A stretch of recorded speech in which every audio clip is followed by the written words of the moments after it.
Latsho igwijo le-Ekhaya Jikelele sibulise kumakhaya ngamakhaya kwindawo ngendawo. Mbukeli ngoku ke singena kwiyure yesibini yenkqubo yokuqala sithe nqwam zwi ngaphaya kwevest kwaye ke nangamanye amanqaku ebemakhulu. Siye sachaphazela kaloku iziko lenkcukacha-manani elidize ukuba liyancumisa inani labakhenkethi xa kuthelekiswa nonyaka ophelileyo. Kanti ke iqala uMavuso Msima uthi uyavumelana nesigqibo sesiqebe esiphezulu sombutho esithi abo bathi babandakanyeka kwingxelo yekomishoni kaZondo kufanele bathintelwe ekubeni bamele umbutho kunyaka okanye kunyulo lonyaka ozayo. Njimlo ukhela salubisi uMadlongothi, uMazipha, uMamshukuma, uMazondwa ngezinto zakhe. Ndihamba naye uMamtshali.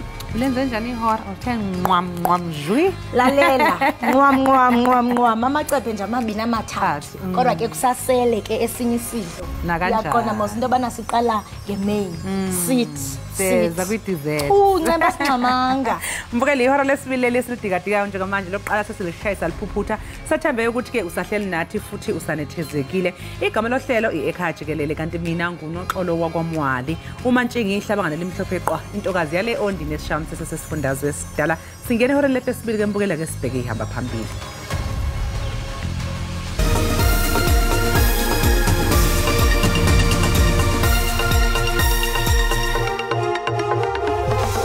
Izicelo zebail zamadoda amahlanu atyhola ngokubandakanyeka ekutshisweni kwabantu eDiepsloot kumntla weRhawuti sizawuqhubeka kwinkundla kaMantyi eRandburg ngokuvala okanye ngelokuvala ingxoxo. Eli qela linethemba lokukhululwa ngebail phambi kweKrismesi. Abatyhola ke babanjwa ngomhla wesine kweyoMnga emva kokufunyanwa kwezidumbu ezitshileyo zabantu abahlanu kule ndawo. Abatyhola ke bajongene namatyala aquka ukubulala kunye nokuxhwila kodwa bakhaba ngawo amane ukuba bayabandakanyeka kuhlaselo. Isebe lokhuseleko loluntu eMntla-Ntshona lithi amapolisa awazulala behlayo de ababandakanyekayo abantu kwisiganeko sokudutyulwa ukubulawa abantu abalithoba kwindawo yogobityholo iPopo Mulifi eRustenburg ubusuku bangomgqibelo. Ngokwengxelo ke amapolisa ungena amadoda angaziwayo kwindlu yomnye wamaxhoba kusweleke abantu abasibhozo kwindawo yexhwayelo ze owethoba waqinisekiswa esibhedlele ukuba akasekho emhlabeni. Uluntu lusabambo ngezantsi kulandela isithwakumbe sokudutyulwa kwabantu kwindawo yogobityholo iPopo Mulifi eRustenburg kusweleke abantu abalithoba konzakala uninzi. Omnye osindileyo kwesiselegu uthi usothukile. Ukuthi mina landihleli kule ndawo le apha kuleli kona lale slab hleli nomnye ubhuti abathi ngiteenage wapha eMatsholo. Bafike basibethela apha babenibetha njengoba uhleli so nawo babenibetha so ndancedwa ukuziwisa. Ngathi xa ndifuka beniphinda apha engalweni maniphakama nizama ugaqa amadolo abenibetha apha ethangeni. Ebuhlungu lento ngoba labantu abashonile ndiyabazi labantu abashonile inhliziyo yami ebuhlungu kakhulu andikhoni nokulala kungeni kudla since from ngalela langa. Abasemagunyeni bathi badibene neentsapho zamaxhoba baziqinisekisa ukuba abazokuphumla de kubanjwe abenzi bobubi. I met the police this morning led by the brigadier and head of investigation. They brief us they are on top of this matter. Soon people will be arrested. Ojongene nokhuseleko loluntu kweliphondo loMntla-Ntshona uthi esi siganeko sikhokelele ekubeni umama ubekhulelwe aphulukane nosana lwakho lingekazalwa. Now it worries me. People from Lesotho, from Eastern Cape, when they come to Northwest, they fight. Fight for what? We are told those were stolen, shacks were burned. Now this is a revenge. But this one is worse, it's horrible, where people are killed. Ukanti akukabanjwa mntu ngesi siganeko. Amapolisa abambe umboniso ongcabalazileyo wokhuseleko ngeli xesha leziyunguma neliqale esibuke ngeRhawutini ngentsasa yaphezolo. Eli lingeke lokuxhasa amaphulo okhuseleko lwephondo kweli xesha leholide. Eli phulo liza kuqhuba nakwamanye amaphondo uqinisekisa ukhuseleko jikelele kweli. aphume onke amanqanaba omiselo mthetho. Umkhosi wokhuselo nawo uxhobele ukuncedisa ukulwa ulwaphulo mthetho kweli xesha leziyunguma. Abenkonzo yesipolisa yeli babambe imbizo yabahlali eBoikitlong njengenxalenye yamaphulo okhuseleko ngeli xesha leziyunguma. The issue we are concerned about is a crime around this place. Ngokweenkcukacha manani akutshanje isibukengi yenye yengingqi ezinobungozi ngokumandla kweli eyonganyelwe ziziganeko zobukrelemnqa obunobundlobongela nemibhodamo yemo yentlalo. Well, it's a festive season. We have a few provinces that give us problem all the time when it comes to the crime sets. Gauteng is one of them, KZN, Western Cape, and the Eastern Cape. But we're also aware that South Africa moves coastal come this time. But they are still here. We want to saturate this place before people they move down. They usually move on the last weekend and all that. But we want to work with them on the places like malls and as they do their work. Iinkokheli zabakwantsasana kunye namacandelo alenkonzo yesipolisa bakwajikeleze kudederhu lwevenkile olwahlukeneyo ii-malls ngelokubonakalisa ubukho babo. Kuhlatywe ikhwelo lokuba lamaphulo okhuseleko abanjwe rhoqo hayi njengeli xesha leziyunguma. Abaqhubi beeteksi bakwakhunjuziwe ukuba bathobele imiqathango ingakumbi njengokuba abakhweli abaninzi beza kuhamba umgama omde. Amagosa wokuthintela ulwaphulo mthetho eGauteng avame ukubizwa njengomabhanyaza nawo aza kube ethe bhazalala. Abasemagunyeni esipoliseni bafunge ngelithi baza kwenza konke ukulwa ubukrelemnqa. Our focus areas for the festive season, the first one is the gender-based violence. So what we are saying is our police, in all police stations, should treat the women that come there with dignity and respect and assist them. But also, we are focusing on those that committed gender-based violence and ran away. Ubundlobongela obusekelwe kwisini yeminye yemiba eza kuthatyathelwa ingqalelo ngokumandla kweli xesha leziyunguma. Kuze kwasa abacima imlilo bezama ukubhula umlilo obusha ubuhanguhangu ezintabeni engenhla kwedolobha iSimons eCape Peninsula. Kukholakala ukuthi lo mlilo uqubuke ngolwesibili kanti ubhebhezelwa umoya onamandla ovunguza kule ndawo. Ithimba labacima imlilo belisebenzisa nezindiza enophephela emhlane zokucisha umlilo uqinisekisa ukuthi lo mlilo uyalawuleka.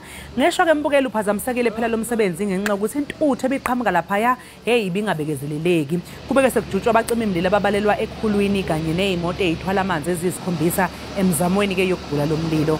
Kanti ivaliwe imigwaqo edlula ngakuleya ndawo okuhlasele kuyo amalanga bomlilo. Ukusabela kukuvalwa ngephanyazo kwamalandla amathandathu adumileyo eThekwini ngexesha leziyunguma. Amaqela phambili kushishino lwezokhenkotho abongoza urhulumente ukuba athabathe amanyathelo akhawulezileyo. Imibutho ke imemelela umasipala waseThekwini ukuba alungise ngokukhawuleza ingxaki yomgangatho wamanzi ebangele oku kuvalwa. Uvavanyo lwakutshanje olwenziwe ngumasipala waseThekwini kunye ne-Adopt a River luveze amanqanaba aphezulu e-Ekhaya. Izakhamuzi zase-Democratic Republic of Congo zizonikela ezikhungweni zokuvota namhlanje ukuyokhetha ubuholo obusha. Kulindeleke ukuthi zivotele ozothatha izintambo zombuso njengomengameli ngokunjalo futhi namalungu eParliament kule liyazwe. Umengameli uFelix Tshisekedi ufuna ke ukukhethwa ihlandla lesibili. Lolu khetho lase-DRC luza nje kuntuleka uzinzo kwezinye ingxenye njengoba kukhona abafunge bagomela ukuthi bona ngeke balibambe iqhaza kulolu khetho. Ikhomishana yezokhetho kuleli yazwe iqinisekisile ukuthi ayikwazanga ukufinyelela endaweni okungeke kuvotwe kuzo ngenxa yokwesaba ezokuphepha. Yize kunjalo ke uhulumeni wase-DRC unxuse iSADC ukuba phela ijuba amasosha uqinisekisa ukuthula nozinzo ngalesi sikhathi sokhetho. Kulindeleke nokuthi izikhungo zokuvota zivalwe ngehora lesikhombisa kusihlwa khona namhlanje lapha eDRC.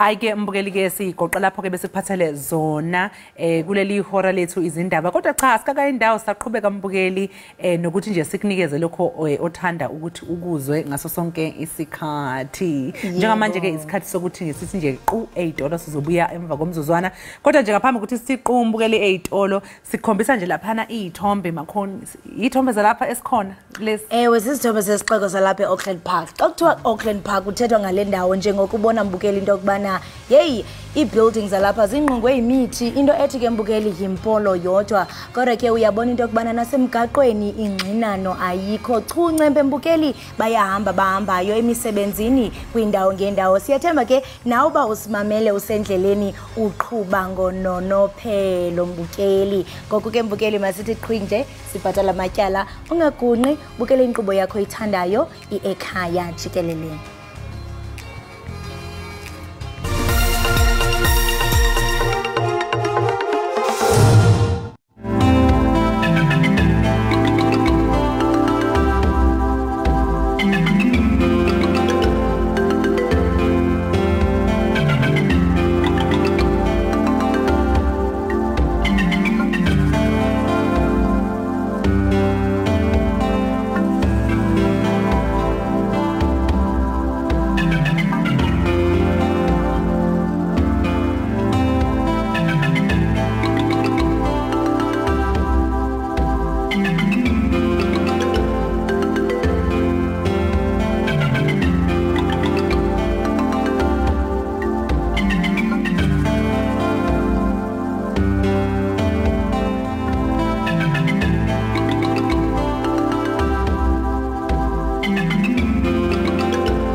Sibambe ngazo zozibini usasibukele apha ekhaya Jikelele. Uimqini wakhe ngumdlalo othetha ngomfana onobizo lwabaphansi kodwa ke ukuze alwamkele ubizo kukho inyani ekufuneke ayixelelwe ngumama wakhe. Oluhambo lomoya ke lubaliswa ngomculo nentshukumo. Esike sisikhumbuzo sokuba singazilibali singobani na. Kwaye ke ukusixelela ngakumbi ngalomdlalo sinozusakhe enqame ongumbhali nomlawuli. Kodwa ke ngaphambi kokuba sibe nodliwano ndlebe khawurhabule ufince kulomboniso. Bwenzani ngenkomo? Bwenzani ngenkomo? Bwenzani ngenkomo? Bwenzani ngenkomo wena? Isiphukupuku lesi, benzani ngenkomo? Sizawukwazi ukufumana inyandithi. Akhona bafana la esigodini thi phuthume ngilala. Tata hamba. Uthele lisiko angeke liqhubeke. Ubani esho njalo? Isalukazi sigqoke ingubo emdaka kanye neduku. Nako-ke nkosikazi, umfana uyaboniswa noma uphombena ngazi. Tata bafikile! Ngabathakathi balalani! Jabas! Abafuna izinto ezinhle, umntana mephuma naseJoburg. Uthixo, hey, wena, jonga ubhuti wakho. Jonga ubhuti wakho ntokazi. Ndisayonikeza udala ukutya kwakhe. Bafikile abathakathi balalani. Uthixo simakade sezulu, mnini womhlaba. Uyalibona lixhakwazana? Akuwona yini umhlolo omubi ukuthi inkomo ibaleke ngophambi kosiko? Ndive kuthiwa kukhona afuna ukusitshela kona. Nyanisile. Ikhona into enkulu elixhakwazana lefuna uthetha ngayo. Kuzawunyanzeleka ukuba simbize namhlanje ebusuku. Masambe.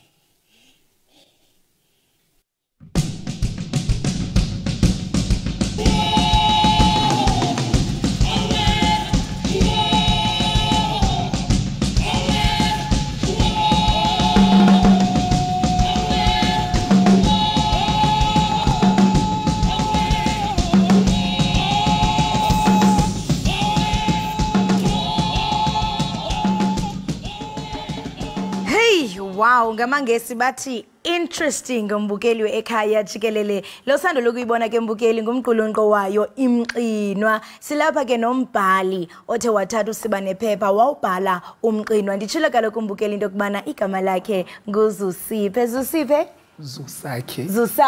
Zusakhe masikubulise sikwamkele enkqubeni. Ndiyabulela sisona. Unjani Zusakhe? Ndiyaphila kunjani? Siyaphila nathi. Wow, that was interesting. Bayatsho mangesi. Ndiyafuna uqonda into yokubana intoni ethe yakuphambelela into yobana ubhale umboniso ololuhlobo.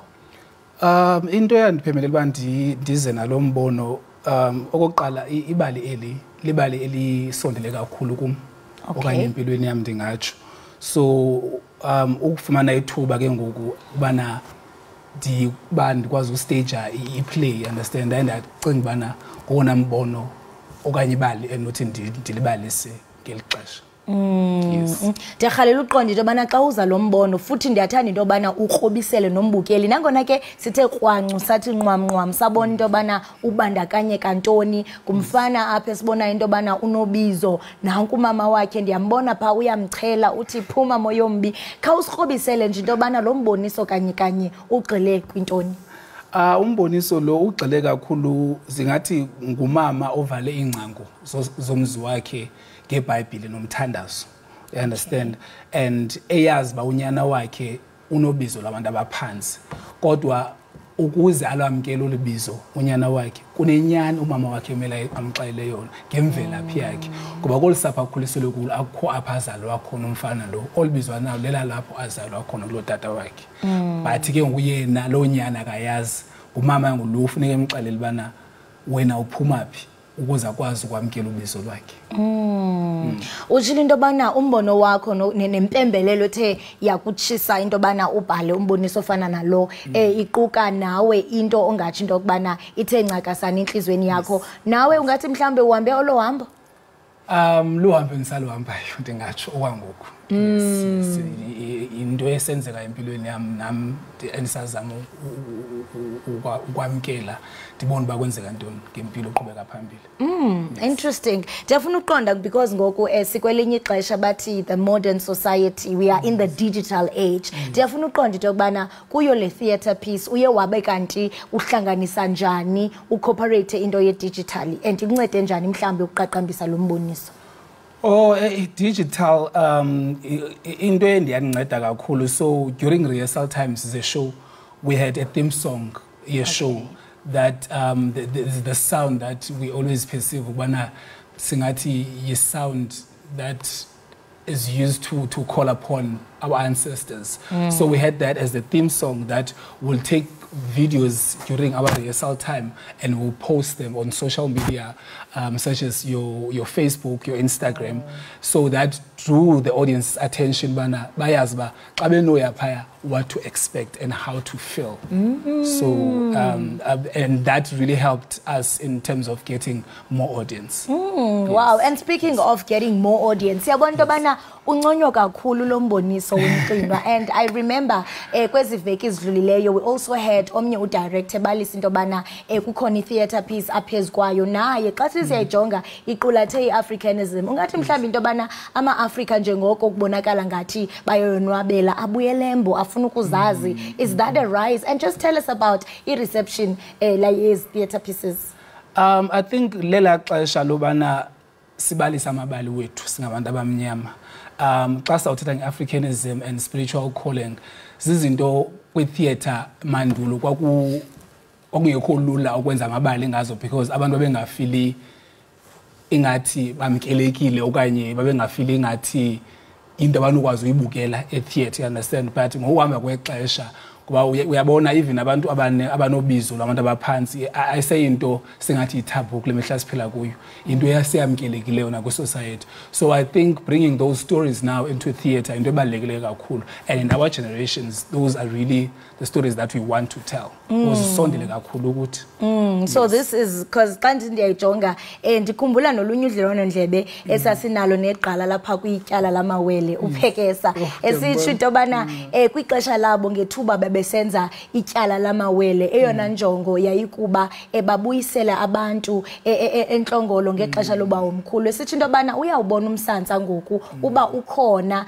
kwi storytelling zanamhlanje asaxeli mabali wethu so njengokuba uthetha ke ngenjongo yalomboniso wakho into kubana nifuna ukufundisa abantu about spirituality and spiritual calling ndiyafuna iqonda into bana how are you addressing the misconceptions ezikhona njengokuthi bana it's no longer taboo but now we are seeing ukuthi abantu abaninzi vele bangena kwezi journey ngapha kune confusion ezininzi ndiyathanda ukrobisela into bana kwesi storytelling sakho uaddressa njani imibe sibona into kubana in as much as kungekho taboo but kusekhona iconfusion ezikhoyo.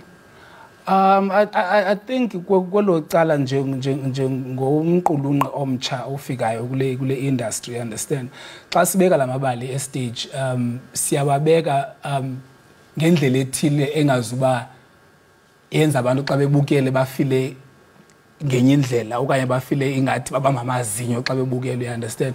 So with research and how things are done and ngokokwami ke most of research diphila kuyo, you understand. So xa ulibeka stage uye noko uzamba abantu banga, you understand, uzama uyenza ngandlela zonke because for instance eshowini yami bendisebenzisa impepho, you understand, but ibingayo into bana iqhunyiswa the entire show iletwa nje konzwa lo ritual encinci icinyo, you understand. So we're just showing people the idea of these things that we call that we do when we call upon our ancestors or when we talk about talk to our ancestors. Yes. Noma kuyagayizwa apho. Kakhulu. Ndiyafuna ukuqonda because I mean utshile eqaleni into bana nisebenzisa kakhulu amakhasi onxibelelwano nibonisa abantu nibabonise nje ngezinto abangathi bazilindele. Ndiyafuna uva ku into bana ungathi mhlambe amaqonga onxibelelwano anifuthele njani uqinisekisa into kubana iyasasaza imiboniso bumila bunje. Anelfutho negalelo elikhulu kakhulu because iba singabuyela back to into ye theater sasingakwazi bana sibone ishows ziadvertiswa okanye zimarketwa ko Facebook na ku YouTube, you understand izinjalo. So I think now kwelixesha sikulo most theaters are really moving with times, you understand, because for instance even my show you can catch it on YouTube, it's there like the entire show. So it's negalelo elikhulu kakhulu because some people up due to family commitments and ngexesha mhlawumbe ishow esidlala ngalo abakwazi babafikelele theater. So xa sizifaka kulamakhasi onxibelelwano at least they get the glimpse, you understand, ukuthi mhlawumbe xa inophinda idlale angakwazi ukuya because ubone something that maybe ayicacele okanye angayithanda. And speaking of that, because ndingatsho mhlawumbe ndithi ubhubhane we-COVID uye wasinyanzelisa into bana sishifte izinto ezininzi virtually, so many events into singazange sicinge into bana zizawubanjwa virtually. So to accommodate the audience online ngiyaqonda into bana mhlawumbe the feel and the touch, the lighting nazo zonke ezinye izinto azifani than actually the live theater. Khasiqobisela into bana mhlawumbe as u-director uqinisekisa njani zeziphi elements that you include to make sure that even the online audience iyayigraspa iyayifila iyayirhokela nale mpepho. As utshila ba yonke lento ba sizifake le midlalo ku digital platforms isayinto entsha ukuthi you understand, but uba ngokusiyazi bafuneka izinto sizifake ku digital platforms so that people can still feel babangathi base theater, because we know theater into oba funeka uye kuyo uyoyibukela to feel what's really happening, you understand.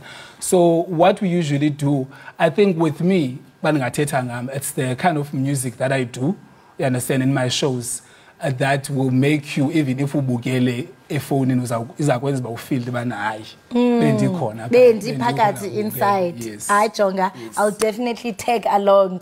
Sizake siswa qhubeka nokwakha isizwe. Siyabulela ngexesha lakho into bana usindwendwele, siyathemba into kubana kuzawuhamba kube kuhle kwindlela zakho. Enkosi kakhulu ngokuba usindwendwele. Right, mbukeli we-Ekhaya Jikelele lo ke besithetha naye nguye uZusakhe Nqame, ungumbhali ke nomlawuli wayo kaloku imxino. Besixela banzi ke mbukeli ngalomboniso kwaye ke ngoku ndizawuphosa intambo ndiye pha kugqawa. Mandazi ke uba usiphethele ntoni Mamtshali? Ngibonge Kholosa nawe mbukeli. I-albinism iyisimo esiwufuzo esidalwa ukungabi nemelanin emzimbeni okuyiyona ke ekhiqiza umbala wesikhumba weinwele nowamehlo. Abantu abanebala elimhlophe phecelezi albinism bavame ke ukuncishwa ithuba lokuya esikoleni, ukuthola umsebenzi nelokuba nje nomndeni, futhi nje ke babhekana nokucwaswa impilo yabo yonke ngenxa nje yokubukeka kwabo. Umncintiswano ke wonobuhle iMiss and Mr Albinism wasungulwa ngenjongo yokulwisana nalolu bandlululo labantu abaphila nebala elimhlophe. uPatience Dlamini ke usihlanganisele nanku umbiko mbukeli. Abantu abanebala elimhlophe babhekane nezinselelo isikhathi eside njengoba bebeqhubeka belokhu becwaswa nokuncishwa amathuba amaningi ngenxa yebala lesikhumba sabo. Ukulwisana nalokho, owake wancintisana kuMr South Africa uGodfrey Mphathwe wasungula inhlangano engenzi inzuzo iGodfrey Mphathwe Foundation. Le nhlangano isingatha imncintiswano wonobuhle lapho kuhlanganyela khona abantu abanebala elimhlophe kuphela. Umcimbi uMiss and Mr Albinism ubanjelwe eHoughton eGoli ngomgqibelo zi-16 kuZibandlela. Izinsizwa nezintokazi ezinhle ziqhamuka ezifundazweni ezihlukene zibambe iqhaza kulo mcimbi. Abangenele umncintiswano abacwaswa ngokweminyaka, ngokobulili nangokuthi banezingane noma cha. I go by the name Thabo Kakotwe, 19 years of age. Good evening, ladies and gentlemen. My name is Matsiani Kosa from Ranfangben, Mhlake. I'm age 44. I'm an activist for people with albinism. Above all, I am a mother. I am an academic. I am a graduate in Bachelor of Administration, currently pursuing my studies in BCom Human Resource Management Honours with the Management University of South Africa. Thank you very much. Lastly, my word to all the leaders in the house: rise up, fulfill the dream, and save a life. Thank you. Uphinde kwaba mnandi ngesikhathi abaculi bejabulisa izethameli kujuxuzwa.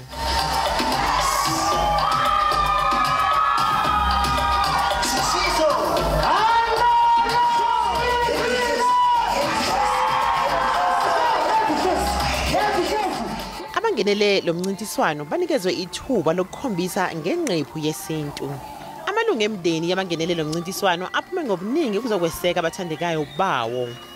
No, i-event namhlanje iyasithasha thina abazali esinabantwana bama-albinism ukuthi abantwana bethu bayaziveza manje ukuthi wonke umhlaba ubazi ngoba ecaleni sisakhula bebafihlwa labantwana but thina sibatholile sebayakhona ukuvela nokwenza izinto ezabantu ezibezenziwa abantu abamnyama bebala elimnyama abethu abantwana babafihla. So today labantwana le batshengisile ukuthi nabo babantu sekele ukubafihla asibaveze bayenze yonke into.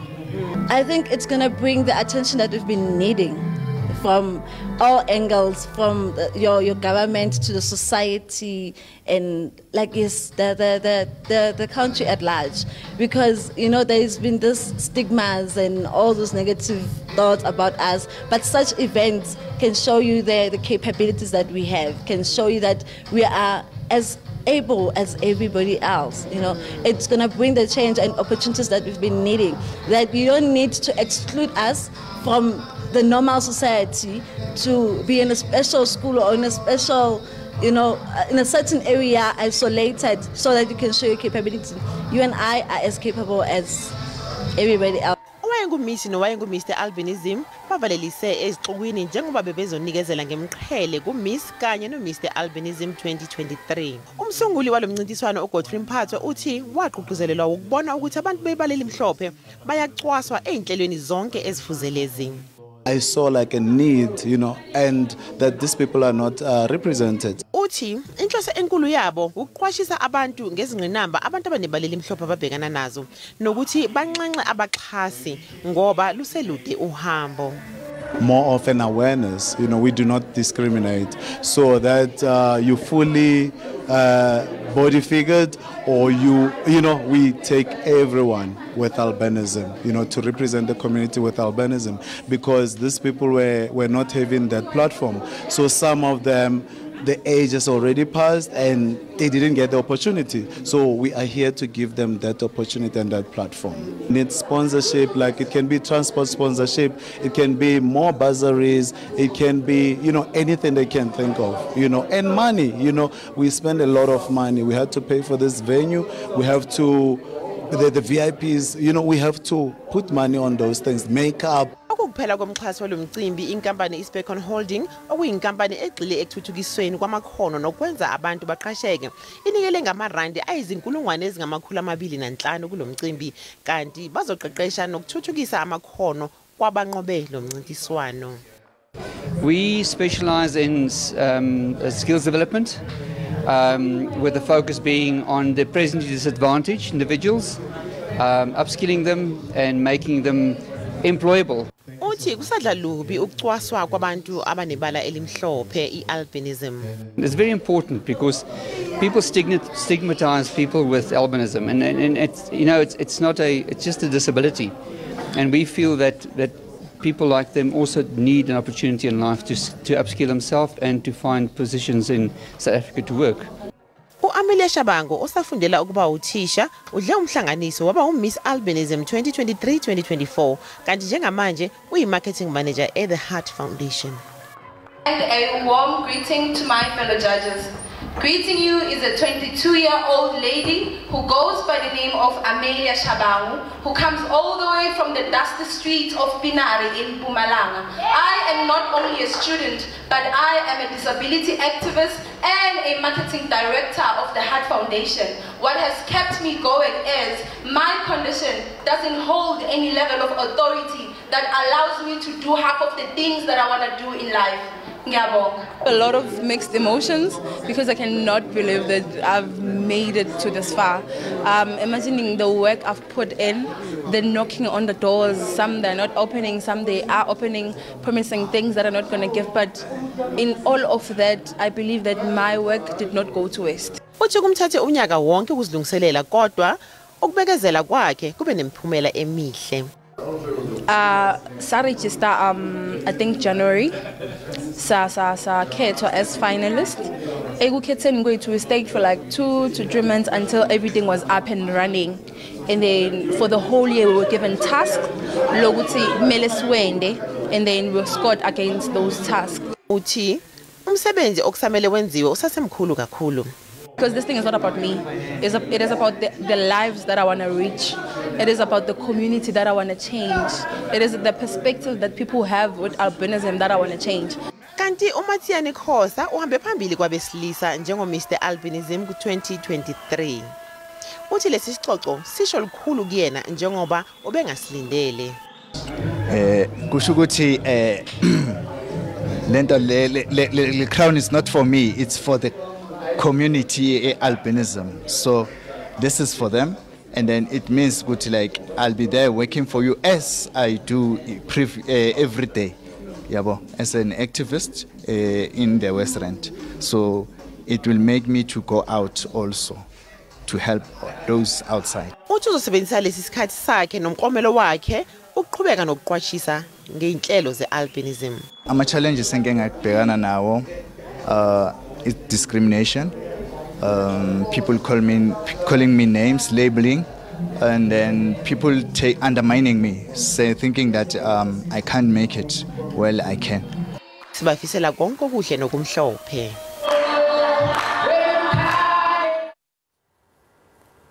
Sibambe ngazibini phako madlamini ngosiqulunqela lengxelo kanti ke mbukeli sesiqola sesiyayiqonqothire yesibini bekungakudalanga siqala hayi kuyasheshwa apha ekhaya hayi kuyasheshwa sana kodwa kuthi xa kumnandi izinto zihamba ngokukhawuleza ifana nenansi xa imnandi bro